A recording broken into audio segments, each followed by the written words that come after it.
Hello बच्चों, आज हम आपको एक क्वेश्चन और बताएंगे जिसमें वो क्वेश्चन है आपका इलेक्ट्रिक फील्ड जो होता है मींस इलेक्ट्रिक फील्ड इंटेंसिटी जो होती है वो एक आपका कंजर्वेटिव फील्ड होती है। मैं आपको फर्स्ट ईयर में एक क्वेश्चन बताया था मैंने, उसको हम थोड़ा सा रिवाइज करते हैं आपको। उसमें एक क्वेश्चन बताया गया था कि जो फोर्स होता है अगर कंजर्वेटिव है तो उसका कर्ल जीरो होता है, ठीक है ना। तो आपने ये क्वेश्चन लिखा था और बहुत इंपॉर्टेंट क्वेश्चन था, वो आपके एग्जाम में आया भी था। So that curl of conservative force is zero, यानी किसी कंजर्वेटिव फोर्स का जो कर्ल होता है वो जीरो है। तो यहाँ पे आपका क्वेश्चन क्या बन रहा है कि हमको ये दिखाना है कि जो इलेक्ट्रिक फील्ड होता है वो कंजर्वेटिव फील्ड होता है। तो जब कंजर्वेटिव फील्ड है तो हमको इसमें प्रूव क्या करना रहेगा, उसका जो कर्ल होगा यानी इलेक्ट्रिक फील्ड का जो कर्ल होगा वो जीरो होगा, ठीक है ना। तो क्वेश्चन हमारा है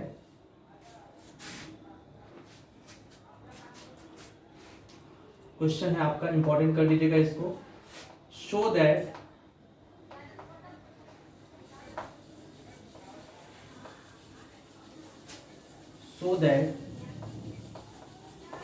electric field is conservative field. जो इलेक्ट्रिक फील्ड होता है वो कंजर्वेटिव फील्ड होता है, ठीक है। सॉल्यूशन में आपको लिखना है। तो मैंने अभी आपको बताया कि अगर कोई फिजिकल क्वांटिटी कंजर्वेटिव है तो उसका कर्ल क्या होगा, जीरो होगा, ठीक है। हम यहां पे लिखेंगे E if E vector is electric field then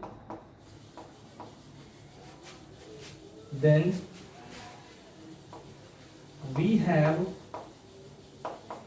to prove that curl of electric field is conservative, curl of electric field is zero, that is curl of electric field is equals to zero. ये हमको दिखाना है। तो हमको ये पता है क्या होता है, I del by del X plus J cap del by del Y plus के cap del by del Z. अब ये किसकी वैल्यू हो गई, डेल की। क्रॉस इसका क्या रहता है, आपको मालूम है कंपोनेंट फॉर्म में E x i cap plus E y j cap plus E z k cap, this will be equals to zero. Sorry, ये हमको दिखाना है जीरो होगा, ठीक है। लेफ्ट हैंड साइड यहां पे ले रहे हैं, लेफ्ट हैंड साइड, ठीक है। तो ये आपके पास वैल्यू हो गई।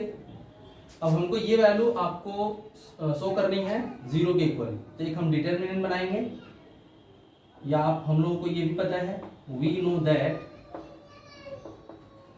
नो दैट मैंने बताया था E X is equals to minus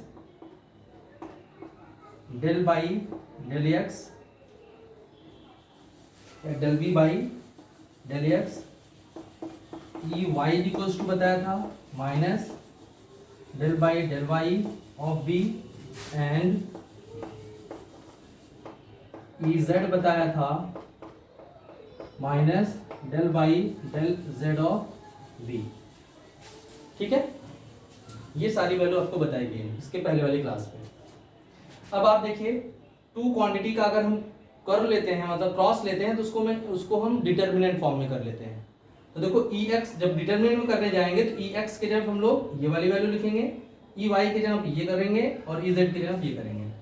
तो एक डिटर्मिनेंट हम बना रहे हैं आपके लिए, तो उस डिटर्मिनेंट में क्या रहेगा, पहले में आपका देखो पहला टर्म ये है आई कैप जे कैप के कैप, आई कैप जे कैप और ये के कैप। आई कैप के नीचे क्या रहेगा, del by del x, del by del Y, del by del Z. फिर इसके बाद ई एक्स, मतलब ये वाला रहेगा E X E Y E Z. तो ई एक्स की जगह क्या आएगा, minus del V by del X minus del V by del Y, फिर minus del V by del Z. ये हम क्या करेंगे, इस माइनस को हम लोग बाहर कर लेंगे। तो आपके पास रिजल्ट क्या आएगा, माइनस मैंने बाहर कर लिया, ठीक है। अब आई आप लेते हैं, प्रोडक्ट कर रहे हैं हम लोग, आई कैप लिखा, ठीक है। फिर एक ब्रैकेट और बना रहे हैं, आई कैप लिखा, तो आप क्या करें, इसको और इसको छोड़ देते हैं, ध्यान समझिएगा, इसको और इसको छोड़ देंगे। तो आपका क्या करेगा, इसका इसके साथ प्रोडक्ट लेंगे, तो क्या आएगा आपका, डेल टू हो जाएगा, डेल टू वी, ठीक है ना, वाई के रिस्पेक्ट में है, तो डेल वाई डेल जेड, इसका इसके साथ, ठीक, इतना हो गया। फिर ये माइनस में होगा, minus del two V upon del Y del z हो गया, पहली वैल्यू हो गई। यानी मैंने क्या बोला, यहां से माइनस को आपको बाहर कर लेना है, ठीक है ना। और जैसे ही माइनस आपका बाहर आएगा, अब आप क्या करेंगे, आई को हम कंसीडर करेंगे, फिर आई के नीचे का इसके साइड का छोड़ देते हैं, इसका इसके साथ और इसका इसके साथ, फिर माइनस जे रहता है, माइनस जे कैप। तो जे कैप में हम इसको छोड़ेंगे और इसको छोड़ेंगे, इसका इसके साथ करेंगे, तो क्या आएगा बताइए, del two V upon del x del z, del x del z, minus इसका इसके साथ हो गया, फिर इसका इसके साथ करेंगे, तो del two V upon del x del y, sorry del x del z, same value रहेगी, डेल एक्स डेल जेड। ये मेरा हो गया जे कैप का। फिर फाइनल प्लस के कैप, ब्रैकेट बनाएंगे आप, तो के कैप के नीचे का इसके साइड छोड़ देंगे, इसका इसके साथ करेंगे, तो आपका डेल टू वी अपॉन, देखो जे के कैप के नीचे का और इसके साइड के छोड़ देंगे, ये वाला और ये वाला लेंगे, तो del two V upon del x del Y, del x del Y, del x del Y, फिर माइनस क्या होगा, इसका इसके साथ, तो डेल टू वी अपॉन, देखो डेल टू वी, फिर del x del Y, del x del y. देखो डेल एक्स चाहे पहले लिखे चाहे डेल वाई बात पहले लिखे, वो बात एक ही होती है आपकी, यानी सॉल्व करने पर आंसर एक ही आता है। अब आप ध्यान से देखेंगे, ये वैल्यू इससे कट जाएगी, ये वाली वैल्यू इससे कट जाएगी, ये वाली वैल्यू इससे कैंसिल हो जाएगी, तो फाइनली आपकी वैल्यू क्या आ गई, एम्प्लाइज दैट जीरो। यानी आपने कर्ल लिया इलेक्ट्रिक फील्ड का, तो क्या आ गया, जीरो आ गया। तो इस तरह से आप ये कह सकते हैं कि जो इलेक्ट्रिक फील्ड है वो कंजर्वेटिव फील्ड होता है, ठीक है। इट मींस आपके पास ये आपका आ गया, ये this is your right hand side, right hand side, ठीक है। वीडियो का रोक के आप इसको कंप्लीट क्वेश्चन लिखेंगे, फिर इसके बाद सॉल्यूशन। एक बार फिर समझ लीजिए क्या करना है, शो करना है कि इलेक्ट्रिक फील्ड क्या होता है, कंजर्वेटिव फील्ड होता है। तो इसके लिए क्या करना है, मैंने आपको बीएससी 1 में बताया है कि वहाँ एक क्वेश्चन बताया था कि जो कोई भी फोर्स अगर वो कंजर्वेटिव है, ठीक है ना, तो आपका जो उस फोर्स का कर्ल जो होता है वो जीरो होता है, ठीक है। तो वहाँ पे आपने ये कहा था, so that curl of conservative force is zero, conservative force था उसका कर्ल जीरो है, वो हमने दिखाया था। लेकिन यहाँ पे क्या है कि अगर आपको शो करना है कि इलेक्ट्रिक फील्ड क्या होता है, कंजर्वेटिव फील्ड होता है। तो अगर इलेक्ट्रिक फील्ड कंजर्वेटिव फील्ड है तो उसका कर्ल जीरो होगा, ठीक है ना। तो मैंने क्या कर लिया, हमने लिखा भी है, if E is electric field, अगर ई इलेक्ट्रिक फील्ड है then we have to prove that curl of electric field is zero. तो आपके पास क्या है, कर्ल ऑफ ये जीरो करना है, फिर इसके बाद लेफ्ट हैंड लेकर के हमने प्रूव कर दिया ये जीरो है। अब आप ये कह सकते हैं कि हमने कर्ल ई का जब लिया तो वो जीरो आ गया, इसका मतलब जो ई है वो एक आपका कंजर्वेटिव फील्ड है। ठीक है, तो अब आप इसको कंप्लीट करने के बाद नीचे लिखेंगे therefore we can say that, therefore we can say that, therefore we can say that electric field is, we can say that electric field is a conservative field, electric field is a conservative field। देखो जहां नहीं समझ में आता है आप हमसे जरूर पूछेंगे, ठीक है, उसको हम फिर से रिपीट कर देंगे। तो आपने क्या कर लिया, याद रखिएगा, इसकी जरूरत बाद में पड़ेगी कि इलेक्ट्रिक फील्ड हमारा क्या होता है, एक कंजर्वेटिव फील्ड होता है। ठीक है,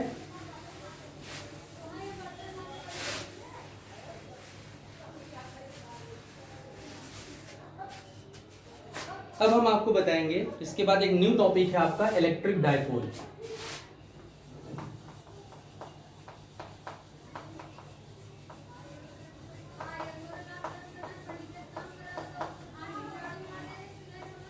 इलेक्ट्रिक डाइपोल क्या होता है, डाइपोल मतलब दो पोल होगा, डाइपोल का मतलब दो पोल होगा। इसमें सिंपल सा टर्म आपको ये करना है, मैं छोटा सा एक एग्जांपल आपको बता रहा हूं कि जैसे आपके पास HCl है, ठीक है ना, अगर आप इसको ब्रेक करते हैं यानी H और Cl एक आपका बॉन्ड से बाउंड होता है, आपका एक बॉन्ड से बाउंड होता है यानी एक बॉन्ड से बंधा हुआ होता है। ठीक है, तो आपको ये पता है कि हर बॉन्ड का अपना एक लेंथ होता है जिसको बॉन्ड लेंथ कहते हैं।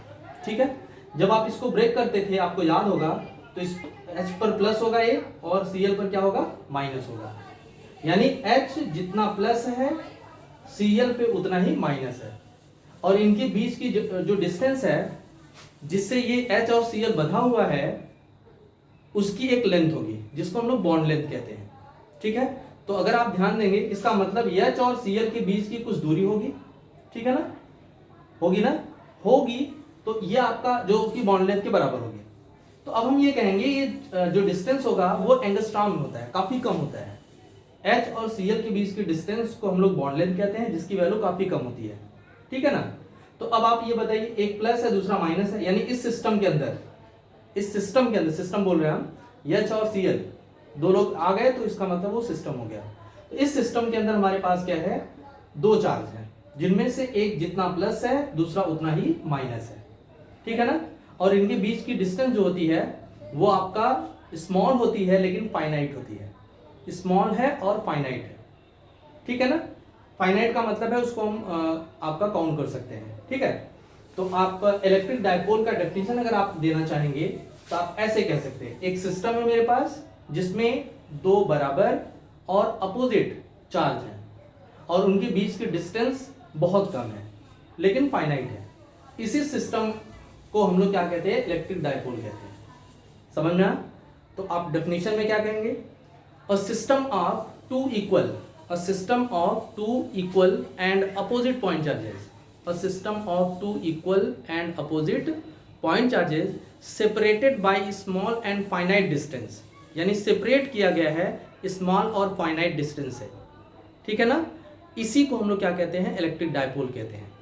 क्लियर हो गया, मैंने क्या बोला, a system of two equal and opposite point charges separated by small and finite distance, separate किया गया है स्मॉल और फाइनाइट डिस्टेंस से, इसी को हम लोग क्या कहते हैं, इलेक्ट्रिक डाइपोल कहते हैं।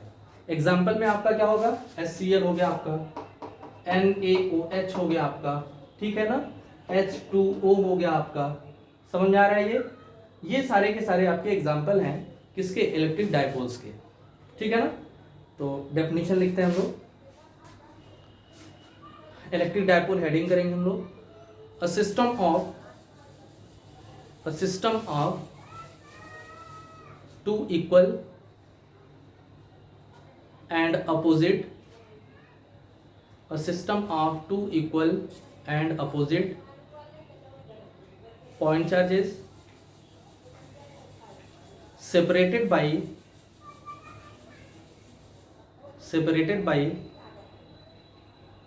small and finite distance, separated by small and finite distance, is called electric dipole, is called electric dipole। ठीक है ना, समझ में आ रहा है आपको? एग्जाम्पल लिख लीजिए, is called electric dipole. Example में लिख लीजिए HCl, H2O, NaOH etcetera, ETC etcetera. अब हेडिंग करते हैं हम लोग electric dipole moment. Electric dipole moment,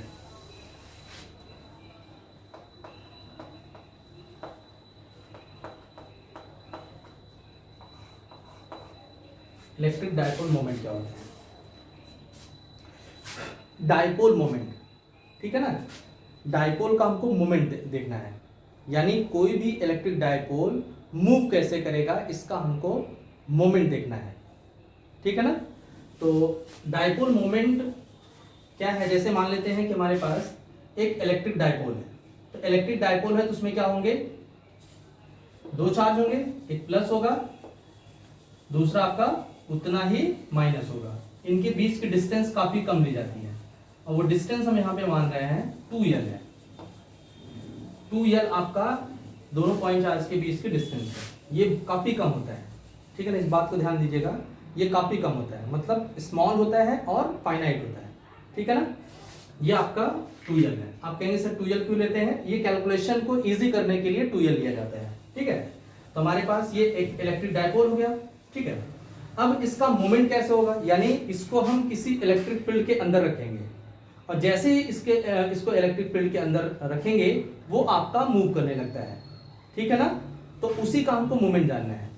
तो किसी भी डाइपोल का जो मोमेंट होता है, ठीक है ना, उसकी अगर वैल्यू हमको निकालनी है, यानी इसका मोमेंट क्या है, यानी कैसे ये घूमेगा, कितने मोमेंट से ये घूमेगा, इसकी वैल्यू को फाइंड करने के लिए हम लोग क्या करते हैं, यानी इलेक्ट्रिक डाइपोल मोमेंट को P से रिप्रेजेंट किया जाता है, ठीक है ना। तो P की वैल्यू को फाइंड करने के लिए हम लोग क्या करते हैं, इन दोनों चार्ज में से किसी एक चार्ज का मैग्नीट्यूड रखेंगे। क्या रखेंगे? मैग्नीट्यूड। फिर हम मल्टीप्लाई करेंगे किसके साथ?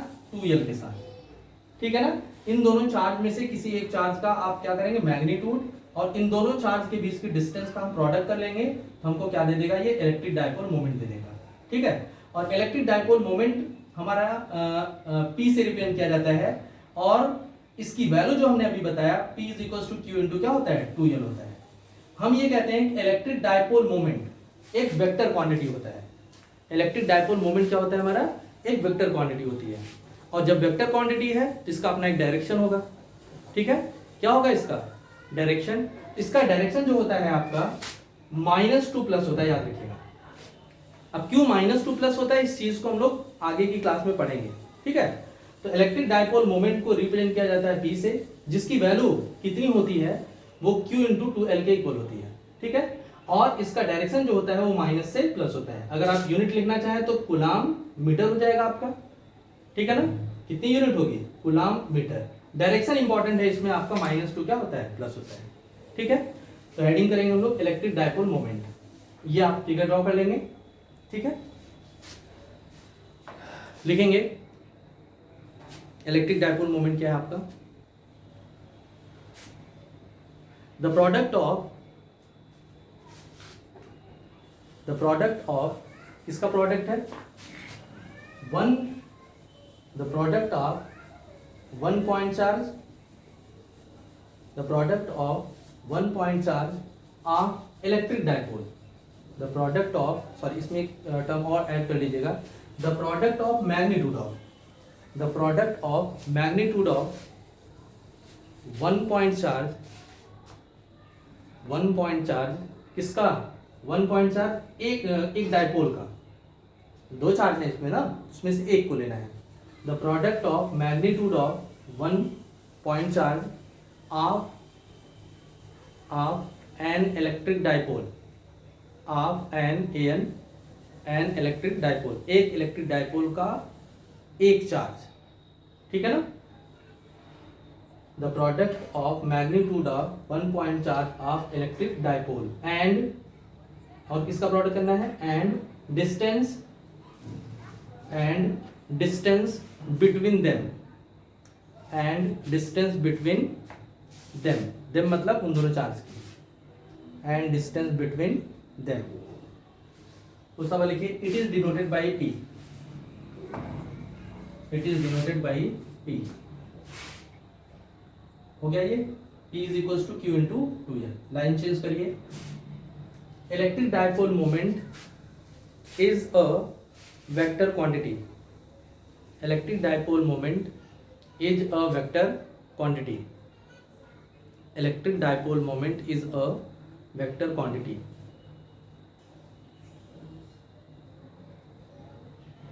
Is a vector quantity directed towards, किसकी तरफ ये डायरेक्टेड होता है, किसकी तरफ होता है ये, directed towards negative to positive charge, directed towards negative to positive charge, negative to positive charge, negative से पॉजिटिव चार्ज की तरफ डायरेक्टेड होता है। एसआई यूनिट क्या है इसका, लिख लीजिए। उस सब बाद its SI unit is coulomb metre square, sorry coulomb metre, its SI unit is coulomb metre, ठीक है ना। इसके अगले वाली क्लास में हम आपको बताएंगे कि इलेक्ट्रिक डायपोल की वजह से आपका इलेक्ट्रिक फील्ड और पोटेंशियल कितना डेवलप होता है, क्योंकि आपको मालूम है कि सिस्टम के अंदर अगर चार्ज है तो चार्ज के चारों तरफ एक इलेक्ट्रिक फील्ड आता है, और अगर इलेक्ट्रिक फील्ड है तो उस इलेक्ट्रिक फील्ड के अंदर इलेक्ट्रिक पोटेंशियल भी होता है। तो अब हम चेक करेंगे कि इस इलेक्ट्रिक डायपोल के चारों तरफ आपका इलेक्ट्रिक फील्ड और पोटेंशियल कितना डेवलप होता है, उसको हम लोग फाइंड करेंगे, ठीक है ना। इसको हम लोग अगली क्लास में करने वाले हैं, ठीक है। आज के लिए इतना ही, थैंक यू।